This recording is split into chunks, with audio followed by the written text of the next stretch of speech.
Dear Ray, I never thought I'd be writing this letter, but some stories are too heavy to carry alone. 2 years ago, I stood in my wedding dress, staring at dollar store decorations where my $15,000 floral arrangements should have been. My wedding planner had stolen my entire dream wedding for her own daughter, using my money. What I did to her next, well, let's just say karma needed a little help from someone who refused to stay quiet. Welcome back to Letters to Ray, where secrets find their voice and justice finds its way. If you've ever felt the burning need for vindication, hit that subscribe button right now. This is a story about trust, betrayal, and the kind of revenge that changes everything. Hit like if you believe some people get exactly what they deserve. Now, let me tell you what really happened when I refused to let my wedding planner get away with stealing my dreams. Ray, I need you to understand something about me first. I'm not the kind of person who makes waves. I've always been the peacekeeper, the one who apologizes even when I'm not wrong, the one who lets things slide to avoid confrontation. But sometimes, life pushes you so far beyond your breaking point that you discover parts of yourself you never knew existed. My story begins 18 months before my wedding day, in a gleaming office overlooking downtown. I had just gotten engaged to my college sweetheart, David, and we were floating on cloud nine.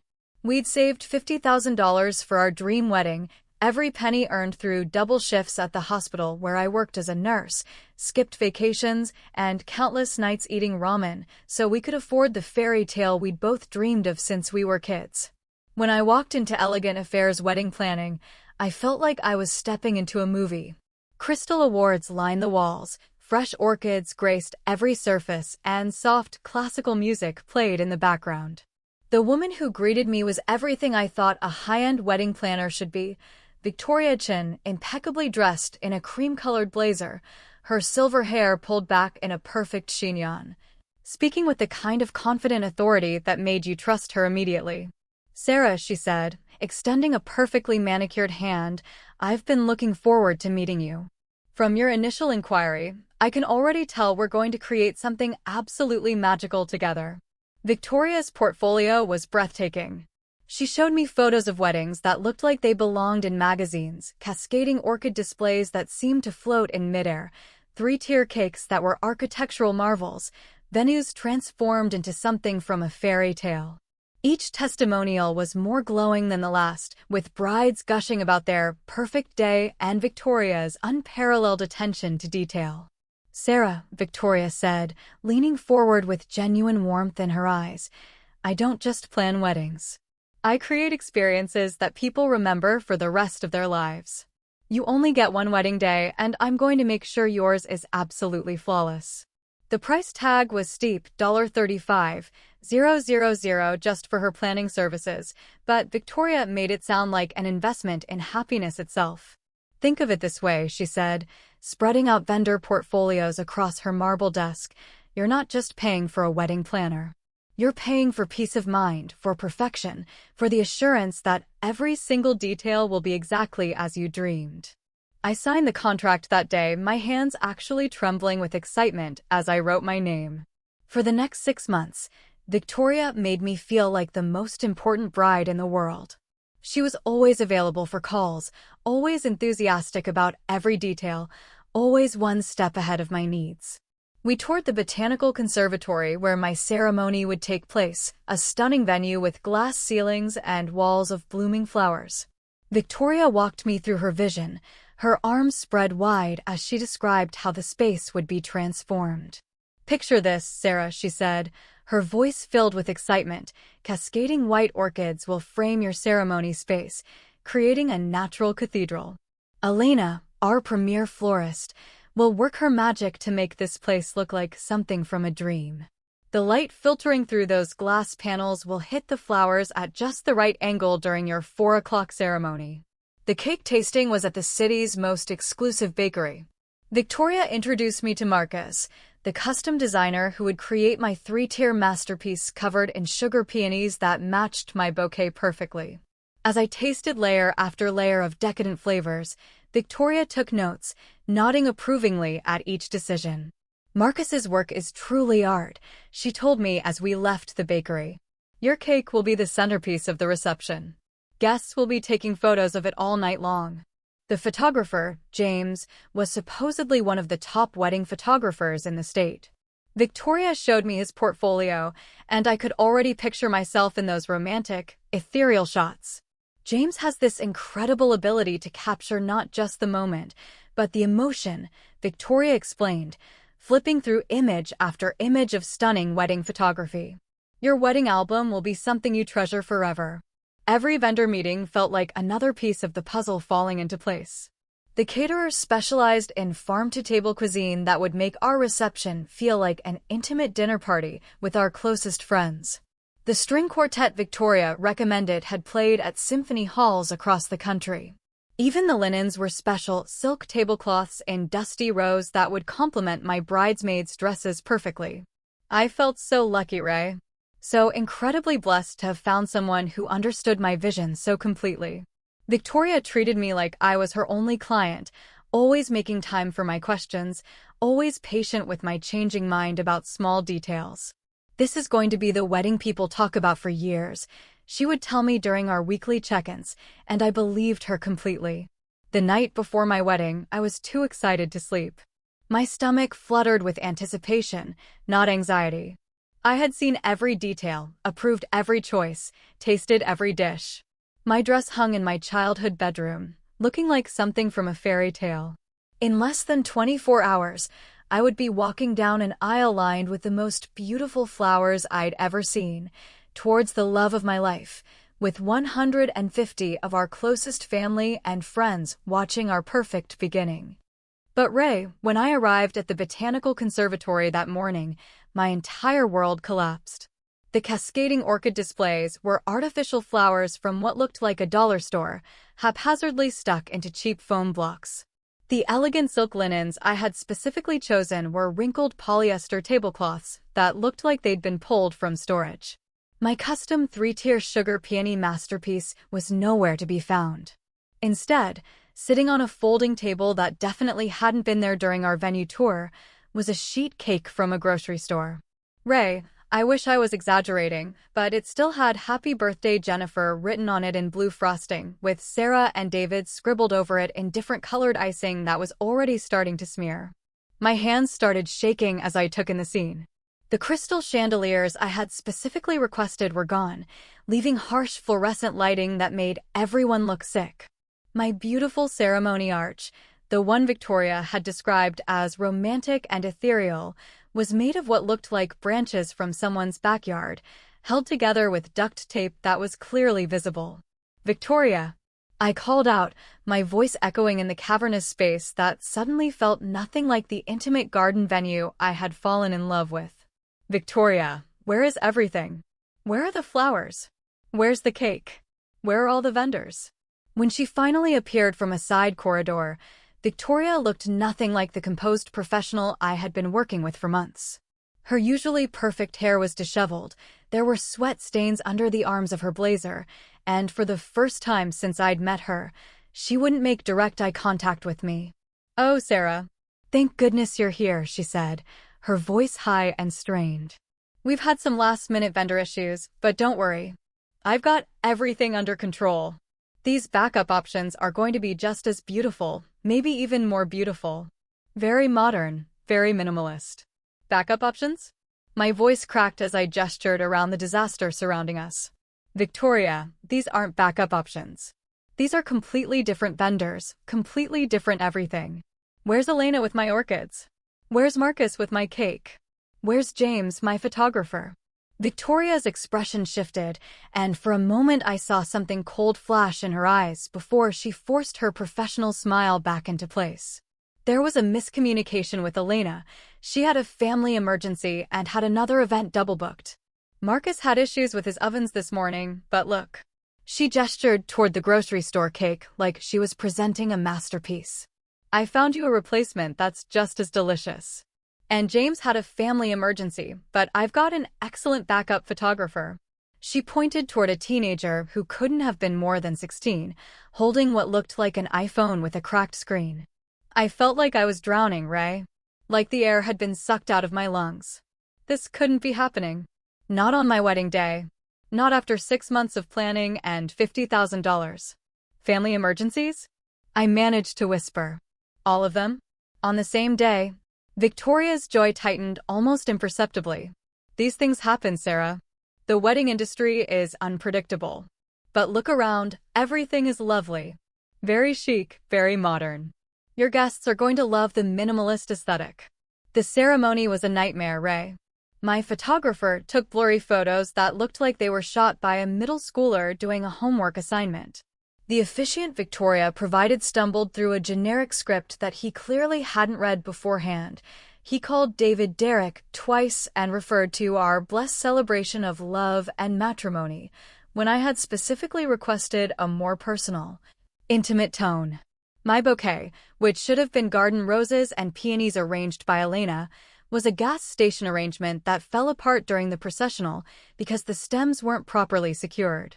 Petals scattered behind me as I walked down the aisle, and I could hear murmurs from our guests as they took in the disaster surrounding us. During the reception, the DJ's speaker system malfunctioned, so he ended up playing music from his phone connected to a tiny Bluetooth speaker that half the guests couldn't even hear. The string quartet was nowhere to be found, replaced by a playlist that included songs I had specifically said I didn't want played at my wedding. The catered dinner was cold when it arrived 2 hours late, and several dishes were completely different from what I had tasted and approved during our planning sessions. Instead of the farm-to-table cuisine that was supposed to make our reception feel intimate and special, we got what tasted like reheated banquet food from a hotel. I spent my wedding day, the day I had dreamed about since I was a little girl, trying not to cry in front of 150 people, apologizing to guests for the disaster surrounding us, and watching Victoria make excuse after excuse while avoiding taking any real responsibility. By the end of the night, I felt humiliated, heartbroken, and completely betrayed. This was supposed to be the most beautiful day of my life, and instead it felt like a cruel joke. The next Monday, I marched into Victoria's office demanding answers and a full refund. The composed, professional woman who had won my trust was gone, replaced by someone defensive and dismissive. "Sarah, I understand you're disappointed," she said, not even bothering to stand up from behind her desk when I entered. "But wedding days are inherently stressful, and there are always little hiccups. Honestly, I think you're being a bit dramatic about the whole situation. The wedding looked lovely from what I saw." Dramatic? I could feel my voice rising. "Victoria, nothing, and I mean nothing, was what we planned. Where did my $50,000 go if not to the vendors we discussed?" Victoria's expression hardened. "The money went to vendors, Sarah. Different vendors than originally planned due to circumstances beyond my control, but vendors nonetheless. I can offer you a $5,000 refund as a gesture of goodwill, but frankly, I think you're being unreasonable. $5,000. Out of 50,000. For the worst day of my life." I left her office feeling defeated and powerless, Ray. For the first time in my adult life, I understood what true rage felt like, not anger, but something deeper and more consuming. My hands were shaking as I drove home, and I had to pull over twice because my vision was blurring with tears. That night, I did what any devastated millennial does. I started scrolling through social media, looking for some kind of distraction from the pain. And that's when I found something that changed everything. A Facebook post from Victoria's daughter, Melissa, dated exactly 1 week before my wedding. The caption read, "Still floating on cloud 9 from my perfect fairy tale wedding." Every detail was absolutely magical. "Thank you to everyone who made our day so special. #dreamwedding, #perfect day, #blessed." As I scrolled through image after image, my heart started pounding so hard I thought I might be having a panic attack. There was my custom 3-tier peony cake, identical down to the sugar flowers, sitting on the crystal cake stand I had specifically requested. There were my cascading white orchids, arranged exactly as Elena had described to me, creating the natural cathedral effect Victoria had promised for my ceremony. There was James, my photographer, capturing romantic shots of Melissa and her new husband in the exact style I had fallen in love with in his portfolio. There were my crystal chandeliers, casting the perfect romantic lighting I had envisioned for my reception. There was my silk dusty rose linen, my elegant lounge furniture, my string quartet playing in the background of a video Melissa had posted. Every single detail that had been unavailable or experiencing issues for my wedding was perfectly executed at Melissa's wedding. Victoria hadn't experienced vendor problems. She had used my entire wedding budget to throw her daughter the dream wedding I had paid for. I screenshot every single photo, my hands shaking with a combination of rage and disbelief. Then I started digging deeper, creating fake social media accounts to follow other brides who had used elegant affairs. What I discovered made me physically sick, Ray. Victoria had been running this scam for years. She would book multiple weddings for the same weekend, promise them all the same luxury vendors and premium services, then deliver those services to whoever would benefit her most, usually friends, family, or clients who could provide her with the most social media exposure or future referrals. I found at least 6 other brides whose weddings had been sabotaged so Victoria could divert their services elsewhere. One bride discovered her $20,000 floral budget had been used for Victoria's sister's baby shower. Another found that her luxury venue booking had been mysteriously transferred to Victoria's business partner's son's wedding. The most heartbreaking was a bride named Emily who had saved for 3 years for her dream wedding, only to arrive and find that Victoria had given all of her premium vendors to a local influencer's wedding the same weekend. Emily's photos showed the same disaster I had experienced: dollar store decorations, grocery store cake, teenage photographer. This wasn't just incompetence or bad luck, Ray.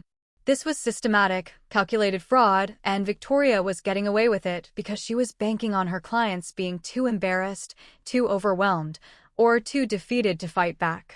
That's when I realized Victoria had made one crucial mistake. She had chosen to mess with someone who had nothing left to lose. I started planning my revenge with the same methodical attention to detail that Victoria had claimed to bring to my wedding. First, I created multiple fake identities with different email addresses, phone numbers, and social media profiles. Over the next few weeks, I booked consultations with Victoria as different prospective brides. Emma, who wanted a spring garden wedding with a $60,000 budget. Jessica, planning a winter wonderland theme with premium vendors. Rebecca, dreaming of a beach ceremony with luxury accommodations for out-of-town guests. Each identity had a complete backstory, fake engagement photos, and a convincing social media presence. During every consultation, I recorded our conversations on a hidden app on my phone. Victoria made the exact same promises to every fake bride, the same vendors, the same luxury services, even booking them for dates that overlapped with each other and with legitimate clients. Elena is absolutely the best florist in the city, she told Emma, showing her the exact same portfolio she had shown me. She'll create arrangements that will take your breath away. Marcus is booked solid, but I can get him for your date, she promised Jessica, displaying the same cake designs I had fallen in love with.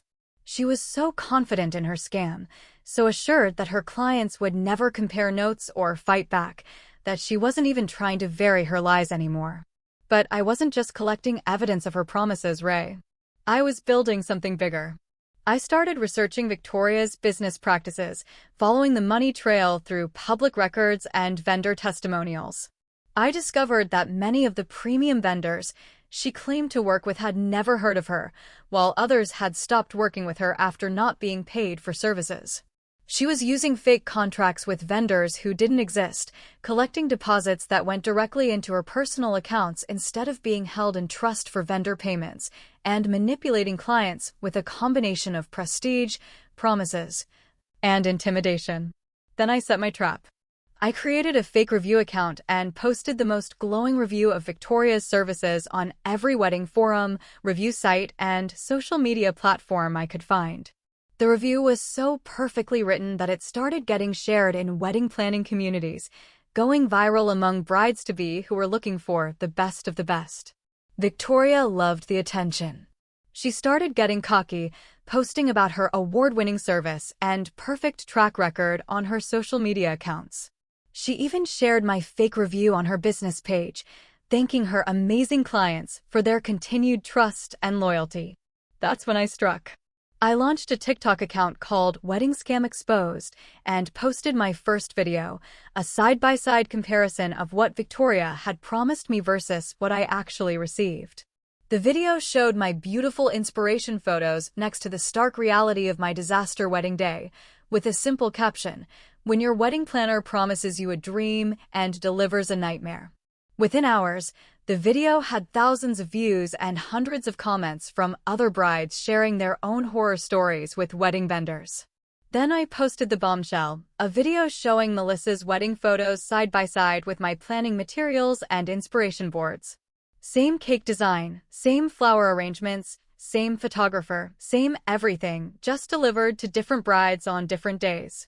The caption read, "When your wedding planner steals your dream wedding for her own daughter." That video exploded, Ray. Within 48 hours, it had over 2 million views. The comments section became a support group for scammed brides, with dozens of Victoria's other victims finding each other and sharing their experiences. But I wasn't done. Over the next 2 weeks, I posted a methodical series that laid out Victoria's entire scam, the fake vendor contracts, the recorded conversations where she made impossible promises to multiple brides, the evidence of diverted services, and testimonials from vendors who had been stiffed on payment. Other victims started finding me through the videos, sharing their own evidence and horror stories. We created a private Facebook group that grew to over 200 members, all people who had been scammed by Victoria or other wedding vendors using similar tactics. Local news stations picked up the story after my TikTok series hit 5 million combined views. The business reporter from Channel 7 reached out to me for an exclusive interview, and I showed her everything: the contracts, the recordings, the photo evidence, the testimonials from other victims. Victoria tried to do damage control, posting responses on her business social media claiming that I was a disgruntled client, spreading false information about her award-winning business. She even threatened to sue me for defamation, which only made more people pay attention to my story.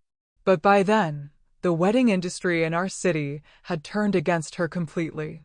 Venues canceled her preferred vendor status. Caterers refused to work with her. Other wedding planners publicly distanced themselves from her practices and offered to help her victims plan replacement ceremonies. Within a month of my first TikTok video, Victoria was facing lawsuits from 23 different couples. I organized a class action suit, and our lawyer, who took the case pro bono after seeing my videos, discovered that Victoria had been operating the scam for over 5 years.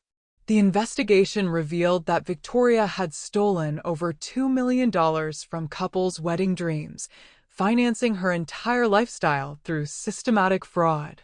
Her luxury car, her designer clothes, her daughter's college tuition, even the elegant office that had impressed me so much, everything was purchased with money stolen from brides who trusted her with the most important day of their lives. The final nail in Victoria's coffin came when the State Attorney General's office opened a criminal investigation based on our evidence.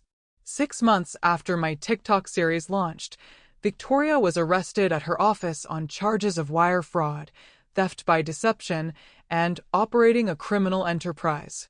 I was there, Ray. I made sure to be there.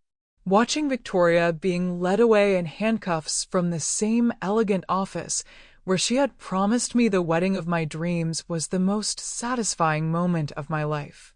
The woman who had made me feel powerless and small now looked exactly how she had made me feel on my wedding day, humiliated, defeated, and completely out of control. But the story doesn't end with Victoria's arrest. During the criminal trial, it came out that Melissa had known about her mother's business practices. She had participated in the scam, helping to coordinate which services would be diverted to friends and family members. Her perfect fairy tale wedding, built on the tears and dreams of other brides, became the evidence that sealed her mother's fate. Melissa's marriage crumbled under the weight of the scandal. Her husband left her when he discovered that their perfect beginning was purchased with fraud and heartbreak. She lost her job, her friends, and her social media following as the story continued to spread. Victoria lost everything. Her business, her house, her cars, her reputation. She was sentenced to 5 years in prison and ordered to pay back over $2.8 million in restitution to her victims. The elegant office that had once impressed me so much was shuttered, with a bankruptcy notice taped to the door where awards and accolades used to hang.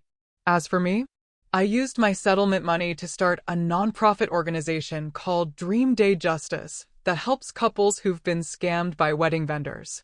We provide emergency planning services, connect victims with legitimate vendors who donate their time, and help couples salvage their special days. David and I had our real dream wedding 8 months after the disaster, surrounded by family and friends who had supported us through the nightmare. It wasn't the exact fairy tale I had originally planned, but it was real, it was honest, and it was ours. Sometimes the best revenge isn't just getting even, Ray. It's making sure they can never hurt anyone else the way they hurt you. Victoria thought she could steal my dreams and get away with it because she believed I was too weak, too embarrassed, or too defeated to fight back. She learned that day to never underestimate someone who refuses to stay silent. If this story resonated with you, hit that like button and subscribe to Letters to Ray for more confessions that will restore your faith in justice. Share this video with anyone who needs to hear that sometimes the good guys really do win. And tell me in the comments, what's the most satisfying comeback you've ever witnessed? Until next time, remember, some stories are too important to keep to yourself.